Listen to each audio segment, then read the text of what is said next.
문서인 줄 믿습니다. 오늘도 증거되는 말씀을 통해서 하나님의 뜻과 섭리가 어디에서 누구를 통하여 어떻게 이루어지는지 깨달아서 약속된 축복받는 복된 시간 되시길 원합니다. 이 시간 허락하신 하나님 말씀은 이사야서 11장 10절부터 16절까지입니다. 봉독해 드리겠습니다. 그날에 이새의 뿌리에서 한 싹이 나서 만민의 기후로 설 것이요 열방이 그에게로 돌아오리니 그 거한 곳이 영화로우리라. 그날에 주께서 다시 손을 펴사 그 남은 백성을 앗수르와 애굽과 바드로스와 구스와 엘람과 시날과 하맛과 바다 섬들에서 돌아오게 하실 것이라. 여호와께서 열방을 향하여 기호를 세우시고 이스라엘의 쫓긴 자를 모으시며 땅 사방에서 유다의 이산한 자를 모으시리니 에브라임의 투기는 없어지고 유다를 괴롭게 하던 자는 끊어지며 에브라임은 유다를 투기하지 아니하며 유다는 에브라임을 괴롭게 하지 아니할 것이요 그들이 서으로 블레셋 사람의 어깨에 날아앉고 함께 동방 백성을 노략하며 에돔과 모압에 손을 대며 암몬 자손을 자기에게 복종시키시리라. 여호와께서 애굽 해골을 말리우시고 손을 유브라데 하수 위에 흔들어 뜨거운 바람을 일으켜서 그 하수를 쳐서 7 갈래로 나눠 신신고 건너가게 하실 것이라. 그의 남아있는 백성을 위하여 앗수르에서부터 돌아오는 대로가 있게 하시되 이스라엘이 애굽 땅에서 나오던 날과 같게 하시리라. 아멘. 이사야서 11장 10절부터 16절까지 봉독해 드렸습니다. 봉독해 드린 말씀을 통해서 그날에 세워질 만민의 기호라는 제목으로 말씀을 증거하도록 하겠습니다. 그날에 세워질 만민의 기호. 성경은 구약 성경이나 신약 성경이나 계시록이나 다 비유로 기록되어 있기 때문에 실상으로 깨닫지 못하면 아무리 이것을 100번, 1000번 읽고 봉독하고 외운다 하더라도 그 내용을 알 수가 없습니다. 그런데 하나님께서는 때가 되면은 다시는 비사로 이해하지 않고 아버지에 대한 것을 밝히 이르리라고 말씀하셨습니다. 오늘 제가 증거 드리는 것도 제가 잘나고 똑똑해서 지혜로서 아는 것이 아니라 때가 되었기 때문에 알게 했을 때가 되었기 때문에 증거하는 것인 줄로 믿습니다. 요한복음 16장 25절 한번 보세요. 요한복음 16장 25절. 이것을 비사로 너에게 일렀거니와 때가 이르면 다시 비사로 너에게 이르지 않고 아버지에 대한 것을 밝히 이르리라. 때가 되었기 때문에 밝히 알려주는 그 때가 된 거예요.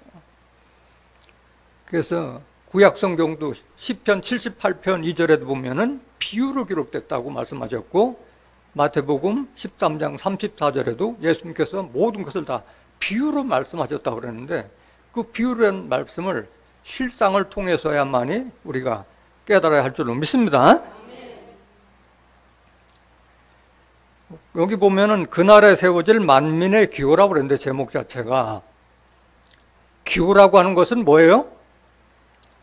기에 그 다른 사람들이 보고 알아볼 수 있을 정도로 해놓은 부호를 뜻하는 거예요. 부호.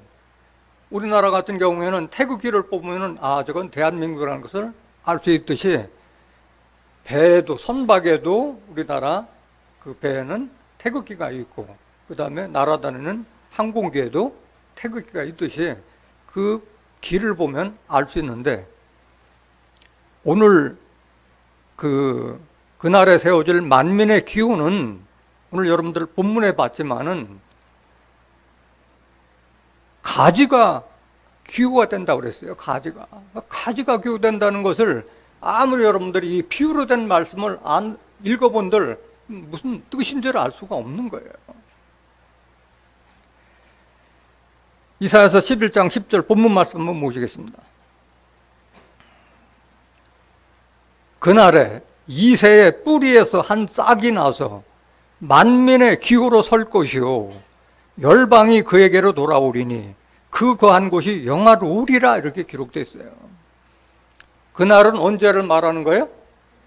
로마서 2장 16절에 하나님께서 예수 그리스도로 말미암아 사람들의 은밀한 것을 심판하는 그날이라 말씀하셨고, 여기 보면은 그날은 이새의 뿌리에서 한 싹이 나서 만민의 기호로 설 것이요, 이때를 말하는 거예요.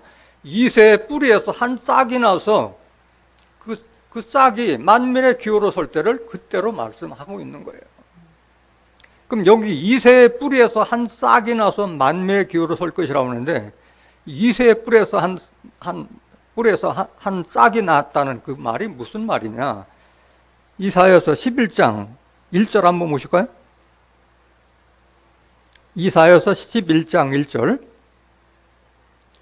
이새의 줄기에서 한 싹이 나며 그 뿌리에서 한 가지가 나서 결실할 것이요 라고 기록되어 있어요. 여기 보면 이새는 누구 아버지예요? 다윗의 아버지예요. 이새의 그 줄기에서 한 싹이 났다는 것은 다윗을 상징하고 있는 거예요. 근데 그 이새의 줄기에서 한 싹이 났다는 것은 다윗을 상징하고 있고, 이새의 그 줄기에 있는 밑에 있는 뿌리에서 한 가지가 나서 결실할 것이요. 가지는 원래 싹이나 순이 자라서 가지가 되는 줄 믿습니다. 그럼 여기 그 뿌리에서 난 한 가지는 그 이새의 뿌리나 다윗의 뿌리나 같은 뿌리를 말하는 거예요. 그러면 예수님은 누구 뿌리? 다윗의 뿌리라고 그랬어요. 계시록 22장 16절에 기록되어 있기를 나 예수는 다윗의 뿌리요 자손이요 광명한 새벽별이라고 말씀하신 거예요. 그래서 여기 나온 이새의 뿌리에서 나온 가지는 예수님으로부터 나온 싹과 순을 상징하는 것이지 예수님이 아니라는 것을 깨닫기를 원합니다. 오늘날 예수님과 하나님을 믿는 사람들이 성경 말씀을 깊이 알지 못하기 때문에 모든 심판과 구원은 하나님과 예수 외에는 다른 사람이 있다는 것을 상상도 하지를 못하고 있는 거예요. 성경을 알지 못하니까 다른 사람이 하나님의 뜻을 성취한다는 것은 전혀 상상을 못하니까 그런 말씀 들으면은 정상적으로 보는 게 아니라 저 이상한 교회가 아닌가 이런 시각으로 보는 것이 문제라는 거예요. 왜? 고정관념에 꽉 차여 있기 때문에 자기가 성경에 무식하다는 것을 생각을 안 하고 이상하게 본다는 거예요.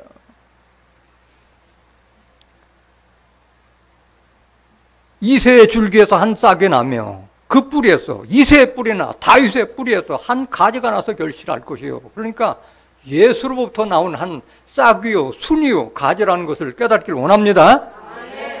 2절 보세요. 여호와의 신 곧 지혜와 총명의 신이요 모략과 재능의 신이요 지식과 여호와를 경외하는 신이 그 위에 강림하시리니, 그 하나님의 신이 그 누구에게 강림한다는 거예요? 다윗의 뿌리에서 나온 가지에게 강림하신다는 거예요. 가지에게 하나님의 신이 강림하시는 거예요. 강림하셔도 어떤 일을 하느냐? 3절 보세요. 그는 누굴 말하는 거예요?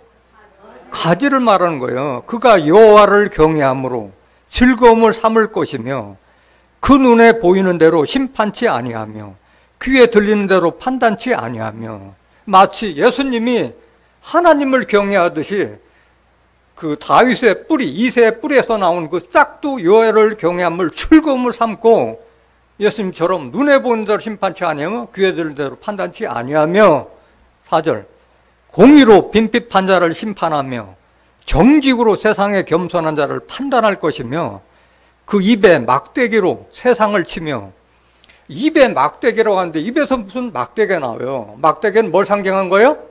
말씀을 상징한 거잖아요. 시편 23장 4절에도 보면은 내가 사망의 음침한 곳을 다닐지라도 주의 막대기와 지팡이가 나를 안위하시는구나. 지팡이 막대기는 나 하나님의 말씀이요 나를 안전한 초소로 옮겨주신다는 그런 뜻인 거예요.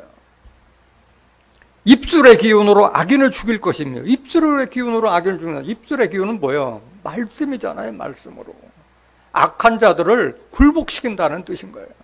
5절 보세요.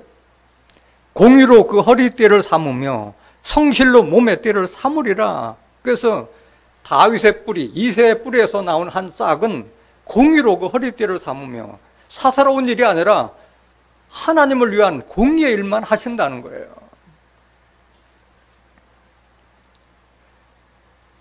이사야서 53장 10절 한번 보세요. 하나님의 뜻은 예수님이 성취하는 것이 아닌 거예요. 여호와께서 그로 상함받게 하시기를 원하사 질고를 당케 하셨은즉, 그는 누굴 상징하는 거예요? 예수님을 상징하는 거예요. 이사야서 53장 1절부터 9절까지 보면은 여기는 이사야가 이상으로 본 예수님의 모습을 거기 다 기록해 놓은 거예요. 여호와께서 그로 상함받게 하시기를 원하사 질고를 당케 하셨은즉, 그 영혼을 속건제물로 드리기에 이르면 그가 그 씨를 보게 되며, 예수님이 씨를 보게 된다는 거예요. 예수님은 육신적으로 총각 때 이미 운명하셨잖아요. 무슨 씨를 봐요? 씨는 뭘 말하는 거예요? 말씀을 상징하고 있는 거예요. 영적 말씀, 영적인 후손을 얘기하는 거예요. 그가 그 씨를 보게 되며 그 날은 길 것이요, 또 그의 손으로 여호와의 뜻을 성취하려나. 그의 손은 누굴 말하는 거예요?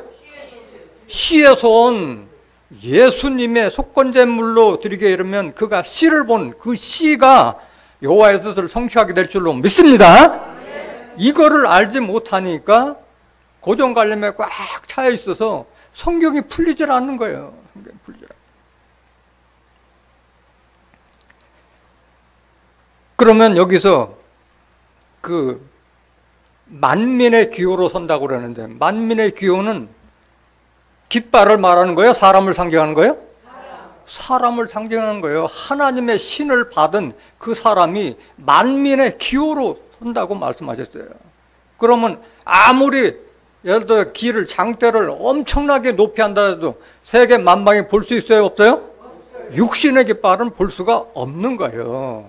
그렇지만은 이 깃발은 뭘 상징하는 거야? 여호와의 신을 받은 사람이기 때문에 무슨 일을 해요? 하나님 나라의 일을 전파하고 우리에게 구원 얻을 이름을 주신 이는 예수밖에 없다고 그랬잖아요. 예수님 전파는 그 일을 하기 때문에 그것을 세계 만방이 보고 듣는 줄 믿습니다. 어떻게 다 보고 듣느냐? 지금은 시대가 인터넷 시대고 전 세계가 하나로 다 동시간대에 말씀을 들을 수 있는 그런 시대가 돼버렸잖아요. 날은 날에게 말하고 밤은 밤에게 지식을 전파하니, 온 땅에 들린 소리가 없어도 하나님의 말씀이 온 세계에 전파된다고 말씀하셨어요. 그런 시대가 있기 때문에 다 자기 안방에 어느 나라가 다른 데서로 자기 안방에서 다 말씀을 다 보고 들을 수 있는 그런 시대가 됐기 때문에 사람이 만민의 기호로 서게 될 줄 믿습니다. 시편 19장 1절 한번 보실까요? 하늘이 하나님의 영광을 선포하고 궁창이 그 손으로 하신 일을 나타내는도다. 날은 날에게 말하고 밤은 밤에게 지식을 전하니 언어가 없고 들리는 소리도 없으나 그 소리가 온 땅에 통하고 그 말씀이 세계 끝까지 이르다. 어디까지 이르러? 세계 끝까지 이르는 이런 시대가 됐잖아요. 하나님이 해를 위하여 하늘의 장막을 베푸셨도다. 그래서 사람이 만민의 기호로 서게 된 시대가 이 시대라는 것을 깨닫기를 원합니다. 그러면 만민의 기호로 서면은 그 기호를 봐야 돼요? 안 봐야 돼요? 바라봐야 돼요. 그게 구원의 섭리예요.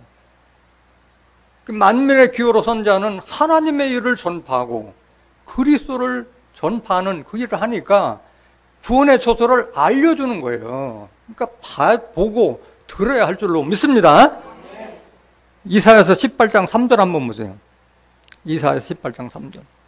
세상의 모든 거민, 지상에 거하는 너희여, 산들 위에 기호를 세우거든 너희는 보고 나팔을 불거든 너희는 들을지니라. 여기 보면 세상의 모든 거민에게 하는 말이에요. 어느 국지적으로 일어난 문제가 아닌 거예요. 세상의 모든 거민이 다 기호를 보고 나팔을 불면 들으라고 말씀하신 거예요. 그럼 이 기호와 나팔이 어디에서 불고 어디에 세워지느냐? 7절 한번 보세요. 이사야서 18장 7절. 밑에 다 읽으면 그 시간이 많이 걸리기 때문에. 그때 강들이 흘러 나누인 나라에 장대하고 준수하며 시초부터 두려움이 되며 강성하여 대적을 밟는 백성에게서 만군의 여호와께 드릴 예물을 가지고 만군의 여호와의 이름을 두신 곳 어디에 이르리라? 시온산에 이르리라. 이것은 시온산에도 이르다는 역사라는 걸 깨닫기를 원합니다. 여기 앞에 보면 강들이 흘러낸 나누는 나라고 그랬는데 세계 지도를 여러분들이 봤을 때 강들이 흘러나오는 나라라는 것은 어디예요? 우리나라하고 중국밖에 없어요.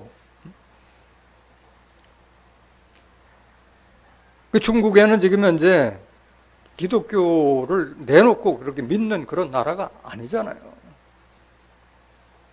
성경은 전부 비유로 기록되어 있고 그 말씀을 뜻을 알고 보면 다 한 말씀이라는 걸 알 수가 있어요. 스가랴서 14장 8절에 보면 그 말씀이 생수가 예루살렘에 솟아나서 절반은 동해로 절반은 서해로 흘 것이라 여름에도 겨울에 그러하리라.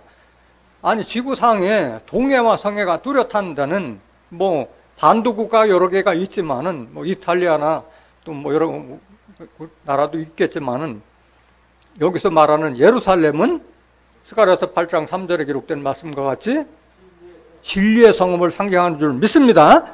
진리의 말씀이 동서로 다 흘러나간다는 그 말씀을 상징하고 있는 거예요. 이 말씀이 어디에서 이루어지는 것을 우리가 간접적으로 깨달을 수 있는 줄 믿습니다.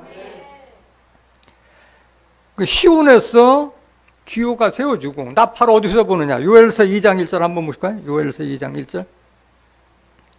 시온에서 나팔을 불며 나의 성산에서 호각을 불어 이 땅 거민으로 다 떨게 할지니 이는 여호와의 날이 이르게 됨이니라. 이제 임박하였으나 곧 어둡고 캄캄한 날이요 빽빽한 구름이 끼인 날이라. 새벽빛이 산 꼭대기에 덮인 것과 같으니 이는 많고 강한 백성이 이르렀음이라. 이 같은 것이 자고 이래로 없었고 이후 세세 없으려다. 이거 한 번에 있는 일이에요. 세계상에 이런 일이 일어난 일이 없다는 거예요. 3절 보세요. 불이 그들의 앞을 사르며 불꽃이 그들의 뒤를 태우니 그 전의 땅은 에덴 동산 같았으나 그 후의 땅은 황무한 들 같으니 그들을 피한 자가 없도다. 시온에서 나팔 불고 호각 부를 때는 나팔은 경고의 나팔, 말씀의 나팔이고 호각을 불 때는 이미 상황이 급박해질 때 호각을 불잖아요. 심판의 날을 지금 알려주고 있다는 것을 깨닫길 원합니다. 나팔이라는 뜻이 정확하게 뭐냐? 어떤 사람들이 계속 같은 말을 계속 되풀이하는 걸 보고 뭐래요? 나발 분다, 나발 분다 얘기하잖아요. 그 악기의 나발이 아니라 같은 말을 계속 얘기하는 것을 나발 분다고 얘기하잖아. 우리가 사람들 만나면은 복음의 나팔을 불듯이 말씀의 나팔을 상징하고 있는 거예요. 그 나팔을 불 때 나팔도 다 그냥 막 부르면은 듣기 좋아요? 싫어요? 듣기 싫잖아요. 곡조와 음정과 박자를 맞춰서 불러야만이 듣는 자가 깨닫잖아요. 고린도전서 14장 7절 한번 보세요. 혹 전하 검은 고와 같이 생명 없는 것이 소리를 낼 때 그 음의 분별을 내지 아니하면 저 부는 것인지 검은 고 타는 것인지 어찌 알게 되리요? 저가 뭐예요? 저가 피리 종류를 저라고 하는 거예요. 피리 종류를. 피리같이 이렇게 관음 악기라든가 검은과 같이 현악기와 같은 것이 분명하게 그거를 타는 방법이 있어요. 그대로 해야만이 듣는 자들이 음정, 박자, 그런 가락을 다 알고 깨닫잖아요. 그래서 우리가 말씀을 전할 때도 이런 그 음정 박자, 멜로디가 잘 일치하는 그런 말씀을 전해야만이 듣는 자들이 깨달을 수 있는 줄 믿습니다. 8절 보세요. 8절. 만일 나팔이 분명치 못한 소리를 내면 누가 전쟁을 예비하리요. 나팔도 아침에 기상나팔이 있고 그 다음에 전쟁 날 때 부르는 경고의 나팔도 있잖아요. 나팔 소리가. 기상나팔 다르고 취침나팔이 다르고 그 다음에 급박할 때 부르는 나팔 소리가 다르잖아요. 그래서 여러분들이 말씀의 나팔을 이렇게 곡조에 맞춰서 사람들이 알아듣기 쉽게끔 이것이 우리가 지금 과연 내가 있는 곳이 과연 구원의 처소냐 아니면 돌이켜야 되느냐 이런 것을 깨달을 수 있게끔 분명한 나팔 소리를 내는 여러분들 되시길 원합니다.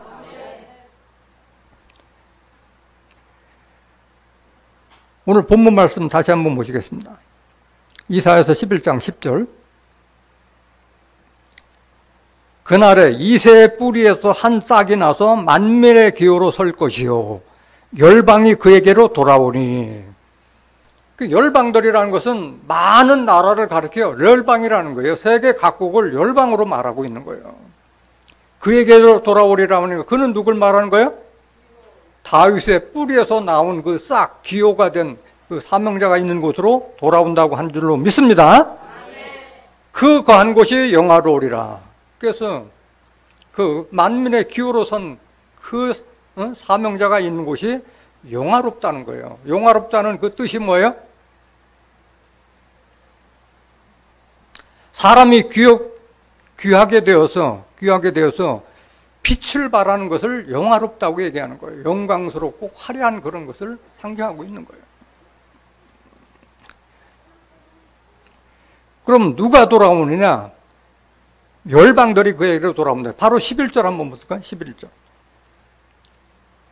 그날에 주께서 다시 손을 펴사 그 남은 백성을 앗수르와 애굽과 바드로스와 구스와 엘람과 시날과 하맛과 바다 섬들에서 돌아오게 하실 것이라 그렇게 됐어요.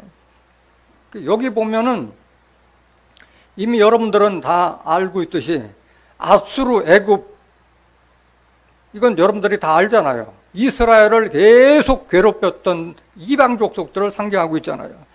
바드로스와 구스와 엘람, 시날, 하맛도 다 마찬가지예요. 다 그 이스라엘을 괴롭혔던 그런 족속들을 다 상징하고 있는 거예요.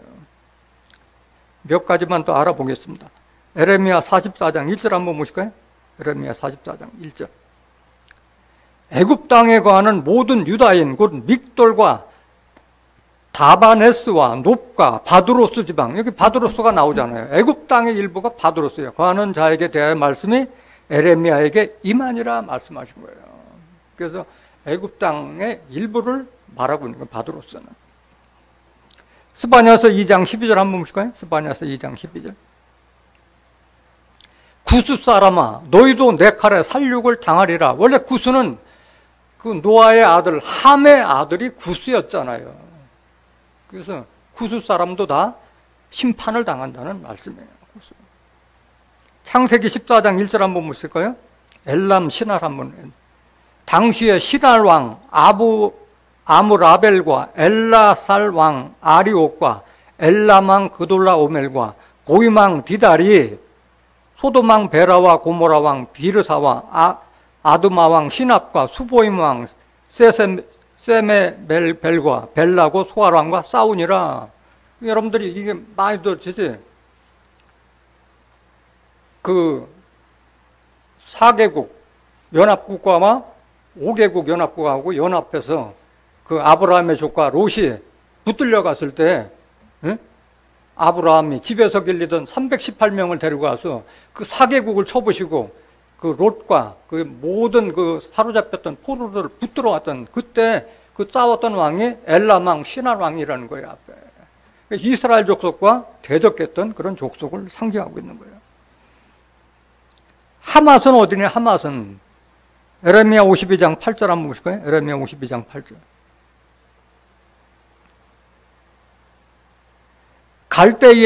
갈대아인의 군대가 시드기야 왕을 쫓아가서 여리고 평지에서 미침해 왕의 모든 군대가 그를 떠나 흩어진지라.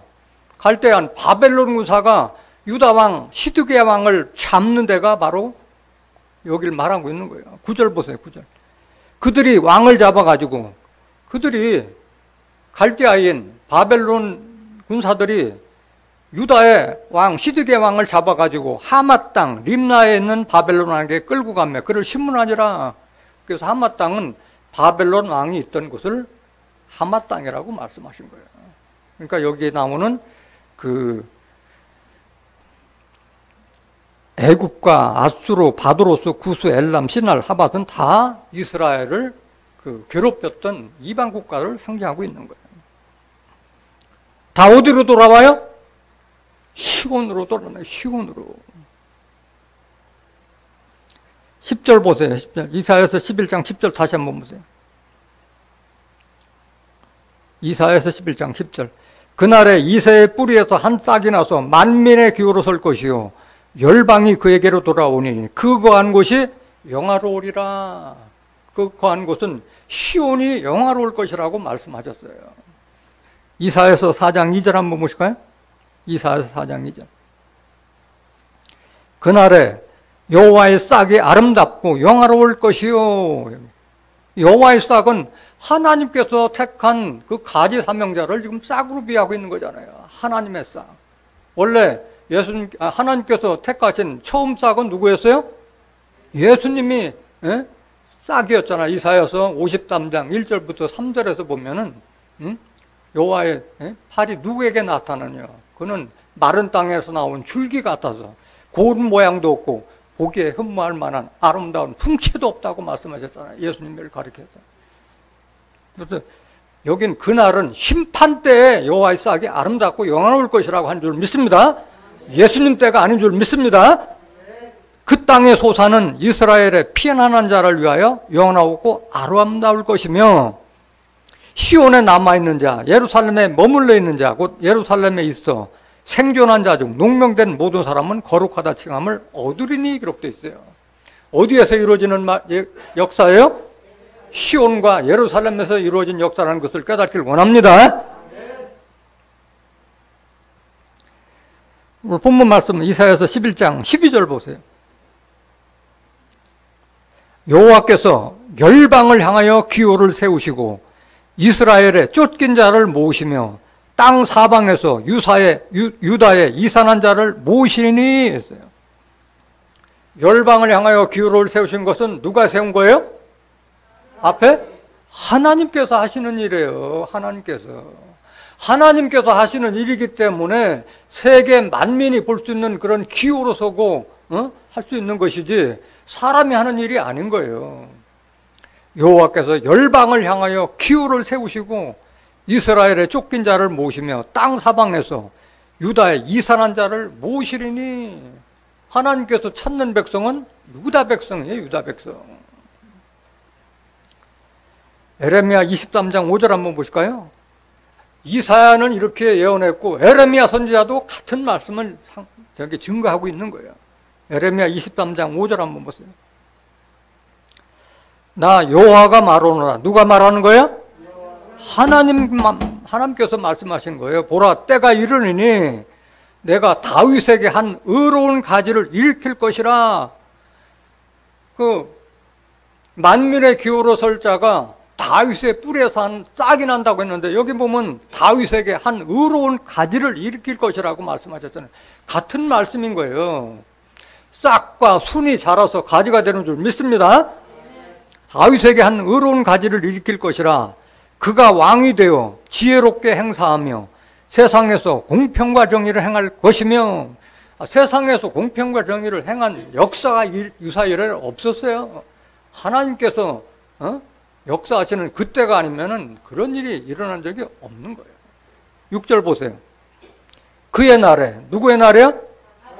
가지의 날에 하나님께서 다윗에게 한 의로운 가진을 일으킬 그 가지의 날에 유다는 구원을 얻겠고, 누가 구원을 얻어요? 유다가 구원을 얻겠고 이스라엘은 평안히 거할 것이며 그 이름은 여호와 우리의 의라 일컬음을 받으리라 말씀하셨어요. 그래서 하나님께서 지금 세계 만방에 흩어져 있는 유다의 이산한 자를 지금 찾고 계시는 줄 믿습니다. 이사야서 7절 한 번 더 보실까요? 에레미야 23장 7절.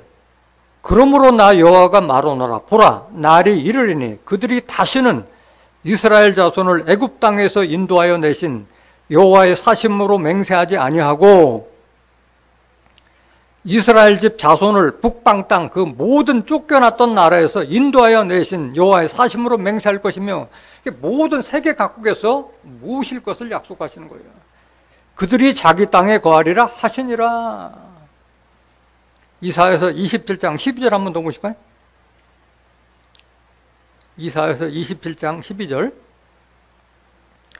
너희 이스라엘 자손들아, 그날에 여호와께서 창이라는 하수에서부터 애굽 시내까지 과실을 떠는 것 같이 너희를 일일이 뭐 하시리라?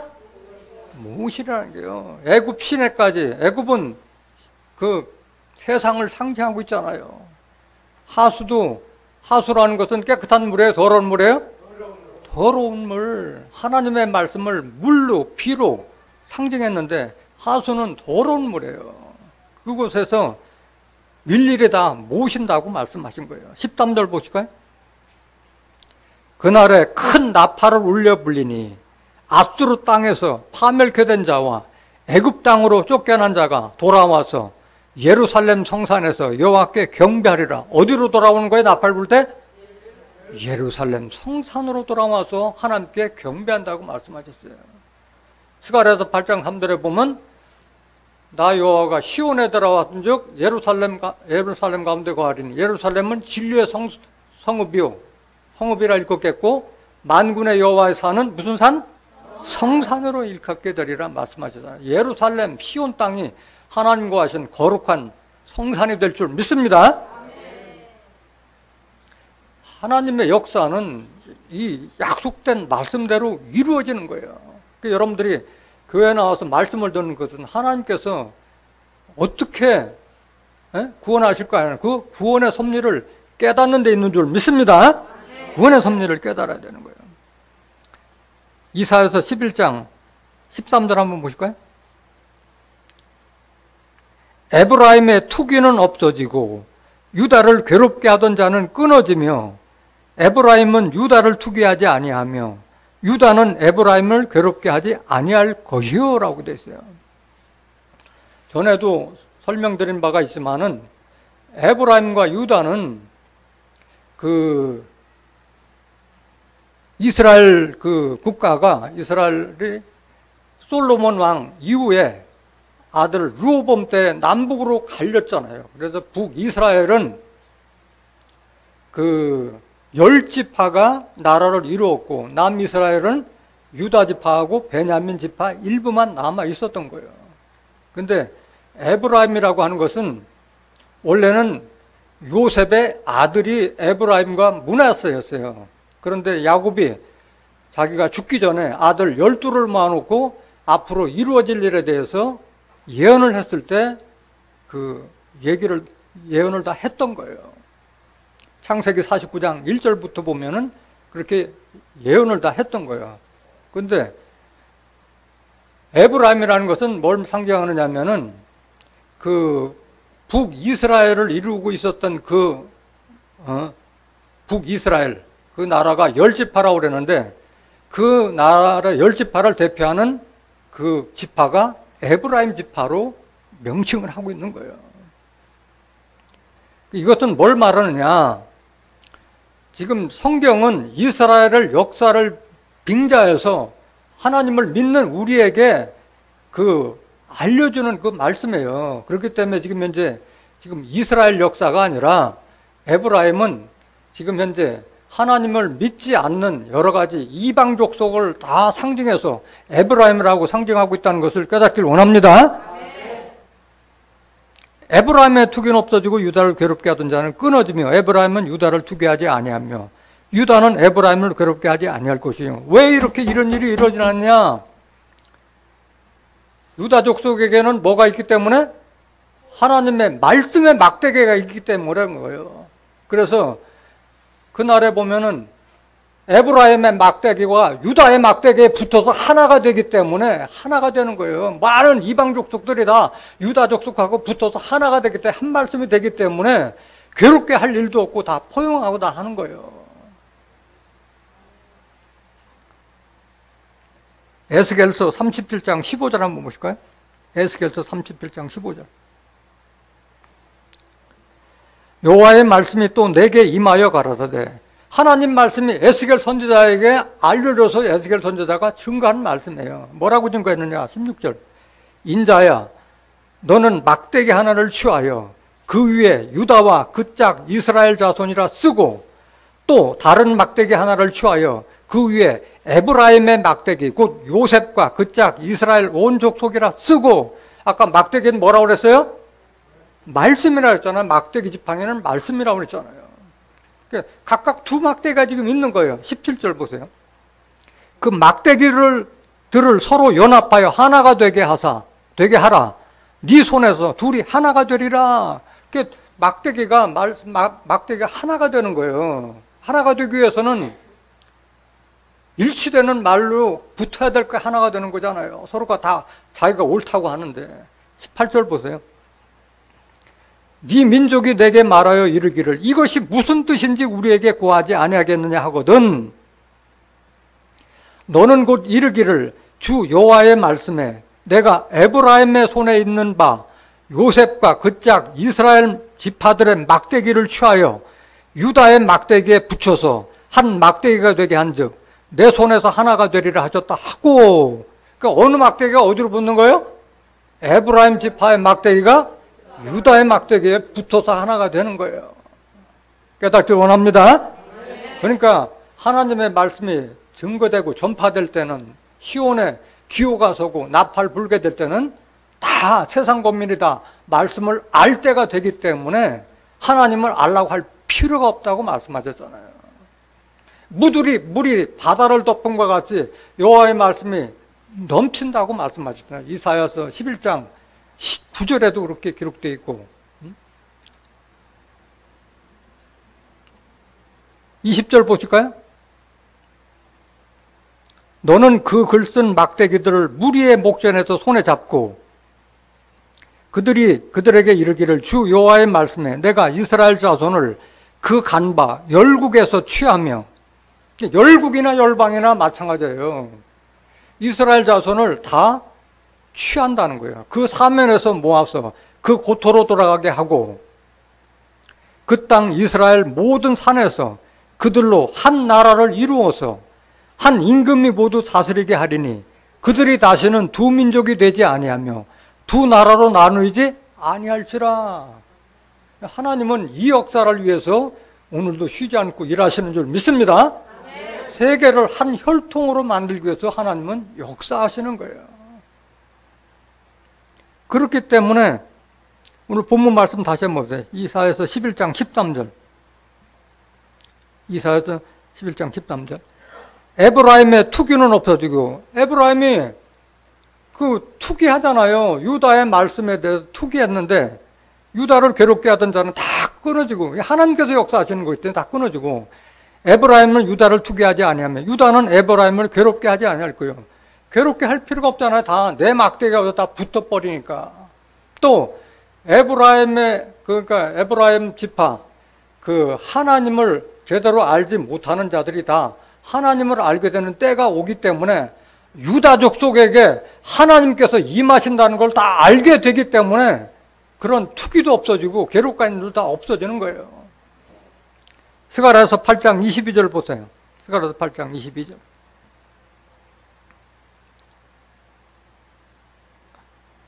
많은 백성과 강대한 나라들이 예루살렘으로 와서, 어디로 와요? 많은 나라들이? 예루살렘 진리의 성으로 와서 만군의 여호와를 찾고 여호와께 은혜를 구하리라. 이런 때가 이루어질 줄 믿습니다. 다 예언대로 이루어지는 거예요. 23절 보세요. 만군의 여호와가 말하노라. 그날에는 많은 사람들이 예루살렘으로 모여줄, 그때는 방언이 다른 열국 백성 10명이, 방언이 다른 건 뭐예요? 하나님 말씀은 다 받았는데 다 다른 거예요. 왜? 비유의 말씀을 실상으로 알아듣지 못하고 뭐 예화나 간증이나 철학박사 이야기로 다 말씀을 증거하다 보니까 하나님의 백성들이 깨닫지 못하는 거예요. 그러니까 다 방언이 다 다르다는 거예요. 말이 다 똑같은 하나님 성경책인데 이렇게도 풀고 저렇게도 풀고요. 귀에 걸면 귀걸이, 코에 걸면 코걸이라 하는데 천만의 말씀이에요. 하나님의 말씀은 다 하나도 빠짐없이 다 이룰 것이라고 말씀하셨고 다 짝이 있다고 말씀하신 거예요. 그날에는 방언이 다른 열국 백성 10명이 유다 사람의 하나의 옷자락을 누굴 잡아요? 유다 사람 하나의 옷자락을 잡을 것이라 곧 잡고 말하기를 하나님이 너희와 함께 하심을 들었나니 우리가 너희와 함께 가려 하노라 하리라 하시니라. 이런 때가 반드시 올 줄 믿습니다. 유다 사람들을 붙잡고 하나님께 너희와 함께 하기 때문에 말씀을 알고자 달려오는 때가 올 줄 믿습니다. 그걸 말씀하시는 거예요. 그러니까 투기하거나 할 필요가 없다는 거예요. 할 필요가 없다. 오늘 본문 말씀 이사야서 11장 14절 한번 보세요.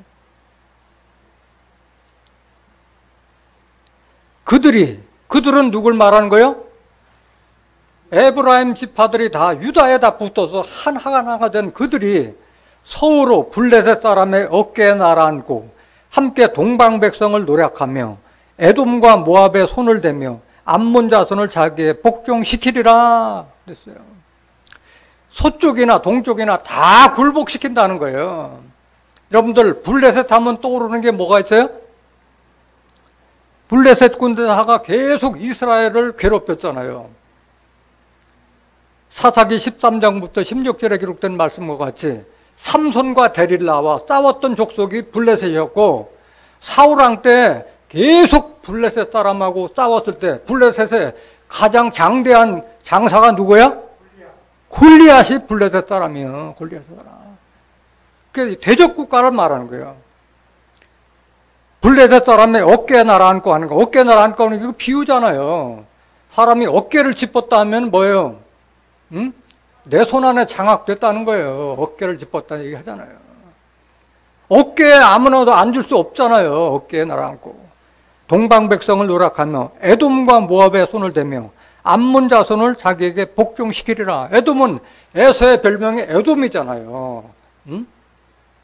그래서 야곱과 대적했던 에돔 족속, 모압과 암몬은 롯의 두 딸이 자기 아버지와 불륜의 관계를 맺어서 나왔던 족속이 모압 자손과 암몬 족속이었고 그들이 이스라엘 족속을 괴롭혔었잖아요. 그래서 이스라엘 족속들을 괴롭혔던 모든 이방 족속들을 다 굴복시키고 복종시키는 일이 이때 일어날 줄로 믿습니다. 그걸 말씀하고 있는 거예요. 스바냐서 2장 5절 한번 보실까요?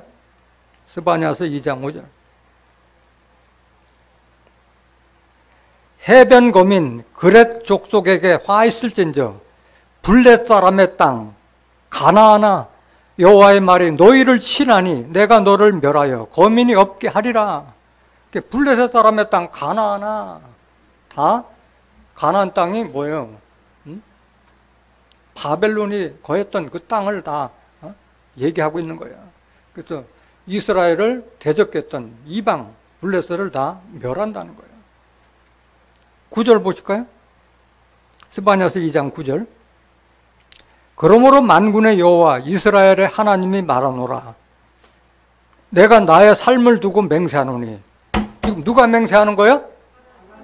하나님의 역사로 이루어지는데 누가 대적할 수 있겠어요? 장차 모압은 뭐 같으며? 모압은 소돔 같으며 암몬 자손은 고모라 같을 것이라. 다 심판받는 거네. 찔레가 나며 소금구덩이가 되어 영원히 황무하리니 나의 끼친 백성이 그들을 노략하며 나의 남은 국민이 그것을 기업으로. 스바냐서 2장 9절 뒷부분.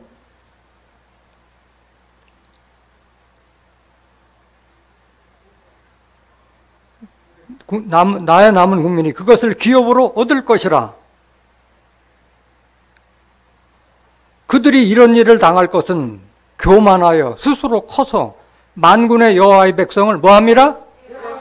하나님 백성, 하나님의 말씀을 증거하고 하는 자들을 회방하기 때문에, 교만하기 때문에 하나님께서 심판한다는 거예요. 그렇기 때문에 이것은 저 이스라엘 국가에 대해서 얘기한 것이 아니고 세계 만방을 위한 그 말씀이라는 것을 깨닫길 원합니다. 하나님 백성을 회방하는 자들에게 다 심판하겠다는 그런 뜻인 거예요. 11절 한번 더 보실까요? 여호와가 그들에게 두렵게 되어서 세상의 모든 신을 쇠진케 하리니 이방의 모든 해변 사람들이 각각 자기 처소에서 여호와께 경배하리라. 모든 족속들 다 하나님께 굴복할 때가 오게 될 줄로 믿습니다. 세상의 모든 신을 다 쇠진케 한다는 거예요. 쇠약하고 진 끝을 보게 한다는 거예요. 쇠진케 한다는 거예요.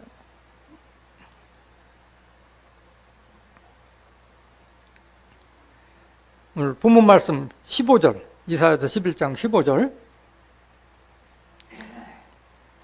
여호와께서 애굽 해골을 말리우시고 손을 유브라데 하수 위에 흔들어 뜨거운 바람을 일으켜서 그 하수를 쳐서 7갈래로 나눠 신 신고 건너가게 하실 것이라.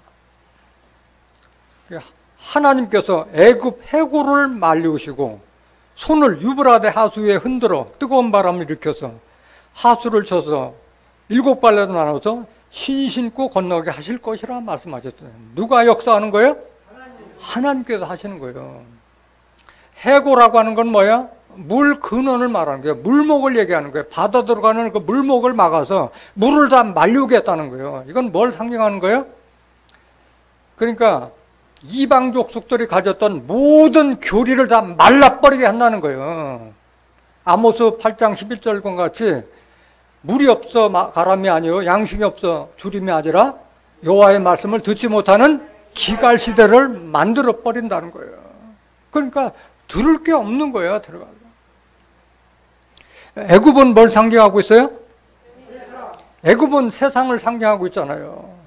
이사야서 30장 7절에 보면 애굽은 기상, 라합으로 비했잖아요. 라합으로 비했잖아요. 기생과 같다는 거예요. 돌이 있을 때는 묻고 돈 떨어지면 떨어지는 게 기생이잖아요. 세상이 그렇다는 거예요. 이사야서 36장 6절에 보면 애굽은 상한 갈대 지팡이라고 했잖아요. 쌩쌩한 지팡이도 못 믿을 판인데 상한 갈대 지팡이를 잡고 있으면은 지팡이 부러지면 내 몸만 상하게 하는 거잖아요. 이사야서 31장 3절에 보면 애굽은 사람이요 신이 아니라고 그랬잖아요. 그들은 다 육체라고 말씀하셨잖아요. 육체라고. 애굽에 해골을 말려온다는데 애굽 쪽에는 세상 말로는 믿을 것, 들을 것이 없는 거예요. 다 하수가 흐르는 곳이라고 말씀하셨잖아요. 에레미야 2장 18절 한번 보실까요? 에레미야 2장 18절. 내가 시올의 물을 마시려고 애굽길에 있으면 어찌미뇨. 다 황토물이라는 거예요. 황토물. 또 그 하수를 마시려고 아수르길에 있으면 어찌미요. 하수, 더러운 물, 못 먹을 물 흘러내는 것이 애굽 아수르길로 비유하고 있는 거예요. 에레미야 46장 20절 한번 더 보실까요? 에레미야 46장 20절. 애굽은 심히 아름다운 암송아지라도 북에서부터 뭐가 이르렀고? 멸망이 이르렀고 이르느니라. 다 심판 다 받는 거예요. 세상들은 다 심판받게 돼 있어요. 하나님께서 그 애굽 해골을 말리우시고 유브라데 하수에, 유브라데 강도 하수가 흐른다는 게요. 그것도 뜨거운 바람을 일으켜서 말리우기 때문에 신을 신고 건너가게 한다고 말씀하신 거예요. 이 약속은 계시록 때 가서 이루어지고 있어요. 계시록 16장 12절 한번 보실까요? 또 여섯째가 그 대접을 큰 강 유브라데 쏟음에, 여섯째 대접 심판 때 이 역사가 이루어진 거예요. 강물이 말라서 동방에서 오는 왕들의 길이 예비되더라. 강물이 다 말랐기 때문에 다 돌아온 길로 만들어 본다. 누가 역사하는 거예요? 하나님께서 하시는 역사예요. 하나님께서 하시는 역사예요. 본문 말씀 이사야서 11장 16절 마지막 구절 한번 보시겠습니다. 그의 남아있는 백성을 위하여 앗수르에서부터 돌아오는 대로가 있게 하시되 이스라엘이 애굽 땅에서 나오던 날과 같게 하시리라. 그래서 이산한 유다 가족을 다 모은다고 말씀하셨잖아요. 그때 대로를 건축한다고 만들어요. 대로. 이사야서 49장 11절 한번 보실까요? 이사야 49장 11절. 내가 나의 모든 산을 길로 삼고 나의 대로를 도드리니, 산을 길로 삼고 나의 대로를 도드리니, 산은 지금 뭘 상징하고 있어요? 교회를 상징하잖아요. 에스겔서 6장 3절에 보면 산들아 여호와의 말씀을 들을지어다 말씀하셨잖아요. 그래서 많은 사람들이 돌아온 것은 이 산 저 산에 있던 많은 여기저기 종교단체에서 다 온다는 그 뜻을 말하고 있는 거예요. 12절 보세요. 혹자는 원방에서, 혹자는 북방과 서방에서, 혹자는 신임 땅에서 오리라.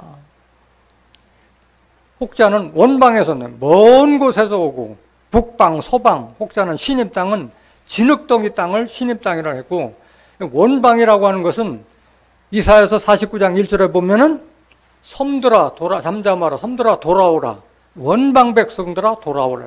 섬은 원방 백성을 상징하고 있는 거예요. 섬이라고 하면은 뭐 지형적인 섬을 상징하는 것이 아니라 영적인 섬을 말하는 거예요. 하나님과는 거리가 멀어서 다른 교회하고는 전혀 상통이 되지 않는 자기만이 옳다고 성을 쌓고 있는 이런 교단을 가리켜 섬으로 상징하고 있는 거예요. 원방 백성, 하나님과는 거리가 먼 다른 하나님 신이 아닌 다른 신들을 믿는 자들을 원방 백성이라고, 거리상의 원방을 말하는 것이 아닌 줄 믿습니다. 13절 계속 보세요. 하늘이여 노래하라, 땅이여 기뻐하라, 산들이여 즐거이 노래하라. 여호와가 그 백성을 위로하였은즉 그 고난 당한 자를 긍휼히 여길 것임이니라. 오직 시온이 이르기를 여호와께서 나를 버리시며 주께서 나를 잊으셨다 하였거니와. 시온도 이렇게 한탄하는데 하나님 뜻을 모르기 때문에 그런 거예요. 15절 보세요. 여인이 어찌 그 젖 먹는 자식을 잊겠으며 자기 태에서 난 아들을 긍휼히 여기지 않겠느냐. 그들은 혹시 잊을지라도 나는 너를 잊지 아니할 것이라. 하나님이 누구를 잊지 않는다는 거예요? 시온을 잊지 않는다는 거잖아요. 14절 다시 보세요. 오직 시온이 이르기를 여호와께서 나를 버리시며 주께서 나를 잊으셨다 하였거니와. 여인이 어찌 그 젖 먹는 자식을 잊겠으며, 산모가 자기 어린 자식을 생각하듯이 하나님께서 시온을 생각하고 있다는 것을 깨닫기 원합니다. 자기 태에서 난 아들을 긍휼히 여기지 않겠느냐. 그들은 혹시 잊을지라도 나는 너를 잊지 아니할 것이라. 하나님은 시온과 예루살렘을 위해서 지금도 일하고 계신다는 것을 깨닫길 원합니다. 계속 보세요. 16절. 내가 너를 내 손바닥에 새겼고, 하나님께서 우리를 손바닥에 새겼다고 그랬어요. 너의 성벽이 항상 내 앞에 있나니 네 자녀들은 속히 돌아오고 너를 헐며 너를 황폐케 하던 자들은 너를 떠나가리라. 18절.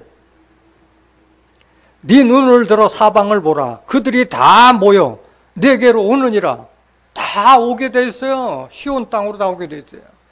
나 여호와가 이르노라. 내가 나의 삶으로 맹세하노니.